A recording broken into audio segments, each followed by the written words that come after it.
Marami nga nagsasabi na hindi raw totoo na may lamang tubig ang bamboo dahil parang nilagyan lang raw ito ng tubig. Kaya naman susubukan natin ulit para patunayan sa lahat na legit talaga ito. Dito nga ay dali-dali na akong tumawid ng ilog dahil doon tayo sa tabok mag-try ng bubutasin nating kawayan. Medyo nahirapan nga tayo sa pagtawid dahil maputik po kasi yung ilog dito. Buti na lang talaga hindi nabaon ng husto yung paa natin. Kapag nabaon kasi ito ng malalim, for sure na yung chinilas natin ay may iwan talaga ito sa putikan. Pinahirapan ko lang talaga yung sarili ko. Kasalanan nyo kasi ito dahil hindi kayo naniniwala na legit talaga ito. Well, ginusto ko naman ito dahil gusto kong patunayan sa lahat na totoo talaga na may tubig sa kawayan. Natural lang talaga ito na may tubig. Kung isipin po parang imposible talaga, pero wala po talagang imposible kapag yung Panginoon ang gumawa. Kaya sana masatisfy na kayo sa gagawin kong video ngayong araw. Baka sabihin nyo naman na hindi ito totoo. Lahat po ng gagawin ko ay walang daya, kaya sana ma-appreciate nyo po ito dahil gusto ko pong mag-effort para naman matuwa kayo sa mga ginagawa ko. So dito nga ay nakarating na tayo at nakahanap na rin ng bubutasin nating bamboo. Kung makikita nyo naman na parehas lang ito sa nakita natin sa TikTok, kaya for sure na may laman din ito. So yun mga kapobre, susubukan natin ang kawayan na yan mga kapobre. Ito.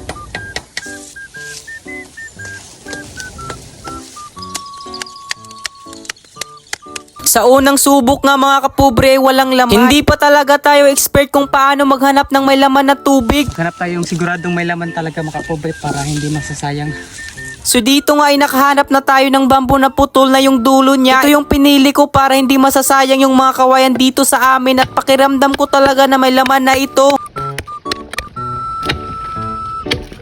Amazing! Meron mga kapobre. Meron. Ayan o, kita nyo. Yan lang, tubig. So ayun mga kapobre, meron. Ayun o, tubig yan. Tubig mga kapobre. Legit o, ayan. Legit. May tubig mga kapobre. So totoo pala mga kapobre pag mga ganitong kawayan. Ang kaso lang talaga mga kapobre, konti lang. Pero mas okay na ito mga kapobre kumpara sa nakaraan. So ayun na nga mga kapobre, legit na naman. Paano ba to? Totoo talaga na may tubig. Kaya ipapakita ko sa inyo kung paano ko ito higupin at inumin. Try natin higupin mga kapobre.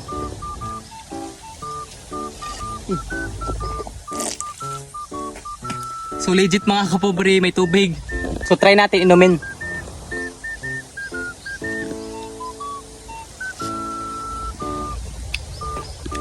Ang sarap ng tubig sa mga kapobre bamboo. Grabe. So may laman mga kapobre, maraming laman. No, di ba? Legit may tubig. Ang daming laman nito mga kapobre. Ang kaso lang sa video mga kapobre, napakaraming laman. Legit! So ayun mga kapobre, legit. Hindi pa rin tayo nabudol ni TikTok. Grabe. Ang galing mga kapobre, legit na legit. So hanggang dito na lang tayo for today's video mga kapobre. Maraming salamat. Bye bye!